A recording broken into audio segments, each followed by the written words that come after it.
വിലക്കയറ്റം തടയുക, ഭക്ഷ്യസുരക്ഷ ഉറപ്പാക്കുക, അഴിമതി അവസാനിപ്പിക്കുക തുടങ്ങിയ ആവശ്യങ്ങൾ ഉന്നയിച്ച് CPM സംസ്ഥാന വ്യാപകമായി 22-ന് നടത്തുന്ന കളക്ടറേറ്റ് ഉപരോധത്തിന്റെ പ്രചരണ ജാഥയ്ക്ക് ആയൂരിൽ സ്വീകരണം നൽകി.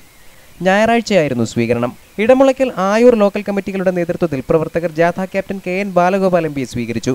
എന്നുള്ളതല്ല വസ്തുത എന്നുള്ളത് അറിഞ്ഞുകൊണ്ടാണ് നമ്മൾ ഈ കാര്യം പറയുന്നത്. നിങ്ങൾ ഇന്നത്തെ പത്രത്തിൽ വായിച്ചു കാണും, പെട്രോളിന്റെ വില 3 രൂപയെങ്കിലും ഉടനെ കൂട്ടിയില്ലെങ്കിൽ നമ്മുടെ ഇന്ത്യൻ ഓയിൽ കോർപ്പറേഷൻ കഷ്ടത്തിലായി പോകുന്ന ഇല്ലേ? ഇന്ത്യൻ ഓയിൽ കോർപ്പറേഷന്റെ കഴിഞ്ഞ ക്വാർട്ടർ എന്ന് പറഞ്ഞു കഴിഞ്ഞാൽ നമ്മുടെ ഈ ബിവറേജിൽ സൈസ് ക്വാർട്ടർ ഉണ്ട്, ആ ക്വാർട്ടർ അല്ല.